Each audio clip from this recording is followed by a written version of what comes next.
Meldrum, Northern Ohio Chevelle Club. And yep, it's almost Christmas. We got some Christmas music playing on the radio, and we're off to Wadsworth, Ohio today to visit the famous John Perrette. John Perrette, if you'll remember from quite a few of my videos, if you remember from coming to our Chevelle shows, he is the guy that is the Muncie transmission expert. And I'm taking the 66 transmission down to John Perrette in Wadsworth for a complete rebuild. I could not get this stinking transmission to shift into third gear. I mean, it would just like lock up. And when you're trying to run through the gears and you can't get it into third, it's time for a rebuild. So we're going to take it down to him. He's going to completely disassemble this thing. And as you know, we found out that this motor, this transmission, it's out of a 69 Camaro. We're going to find out more about this transmission when we get down to John's house and disassemble this thing. John moved. He's in a brand new house.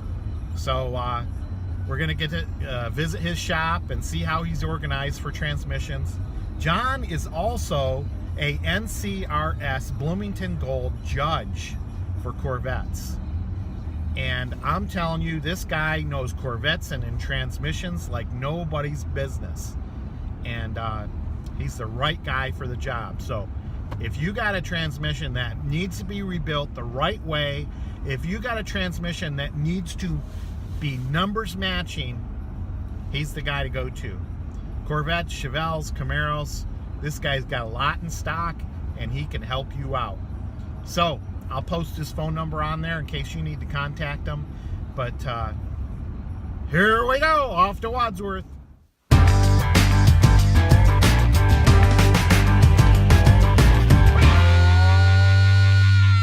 Mark Meldrum, Northern Ohio Chevelle Club, and we're out here rebuilding transmissions with our buddy John Perrette, longtime friend of the Chevelle Club, put on many seminars for us at our show. And all you guys know, we pulled this transmission out of the 66 Chevelle, and it's out of, well, I'll let John explain what it's out of. Okay, so with the transmission, the first thing I usually look at generally is the casting number on the main case, and the casting number on this ends in the number 660. So 660s tell me that it's either a 68 transmission or it's a 69 transmission. The next thing you look at is the assembly date or the build date of the transmission. That's the number there that begins with the P and the 9. So the P stands for passenger car, go figure. The 9 stands for 69. Then we have the letter A, which is January, 07, which is the date in January, the 7th. And then the letter A, which is the ratio of the transmission. And an A stands for wide, B stands for close, and a C stands for a rock crusher. The other thing that I noticed that's a little bit unusual on this transmission is the input shaft does not have any rings. And I just happen to have normally what you see is you'll see either 2 rings, which is a wide, 1 ring, which is close, or no rings, which is a rock crusher, or a replaced input shaft by a company that did them aftermarket. And my guess is this is an aftermarket. We'll figure that out shortly. Just because of the letter A, I'm assuming that we got a wide ratio transmission, but we'll know that after we pull the side cover off. Okay, here we go. We've got the side cover off of the transmission, and we're going to look at the condition of the gears inside. And the way that we do that is looking at the engagement teeth, not the driven teeth up here, the big ones. We look at the engagement teeth, which are smaller. And I've got a little rule, it's called the house rule. And these engagement teeth look like little miniature houses with a floor, walls, and a roof. Let me show you that real quick. We drew pictures already. There's the houses right through here.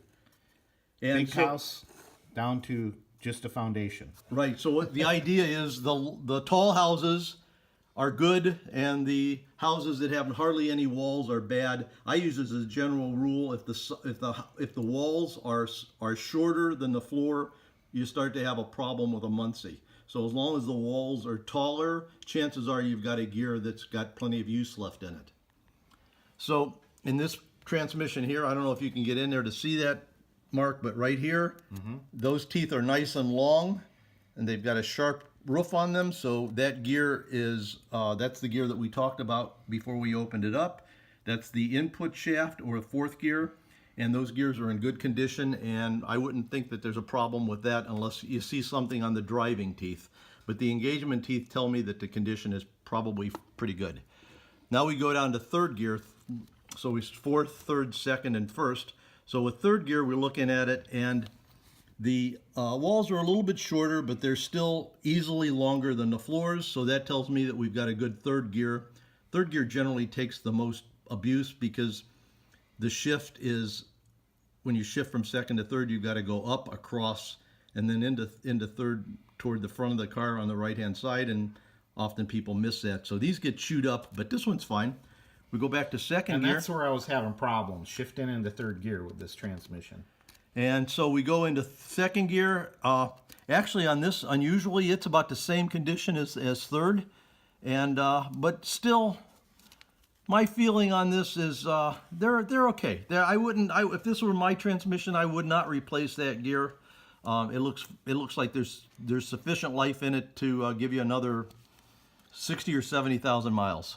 And usually first gears, like fourth gears, are in good shape. This one is no exception. The walls are quite a bit taller or longer than the floor area, so that first gear is good. Typically, first gears on transmissions are good. It's usually second and third where the wear is. Now, Mark is telling me that he's having trouble getting it into third gear. So the way you put a transmission into third gear is this slider here with these forks. The fork pushes the slider over the gear, so it goes across the brass synchronizing ring and onto the gear, just like that. So in this case, it's going on, in my view, just because of a feel. It feels like it's going on too easily. It doesn't feel like there's any resistance there. Usually there's more resistance to get it on. So that may be due to the springs inside the synchronizer or something else. Typically what happens when you can't get it into gear, the brass synchronizing ring is cracked. And let me get one here and I'll show you where it's cracked at. Right there at that point. And after you get them out, you can pull them apart.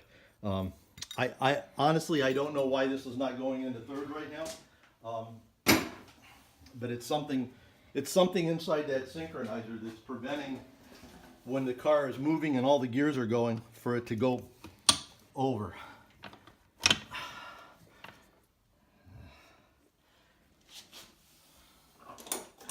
Synchronizing rings also have engagement teeth, and they're a miniature form of that house rule that I was talking to you about. They're never tall like they are engagement teeth on the gears.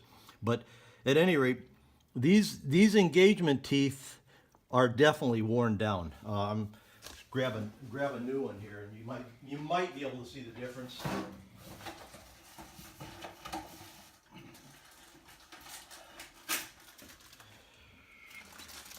This is going to be a much more subtle difference, but here are some new engagement teeth.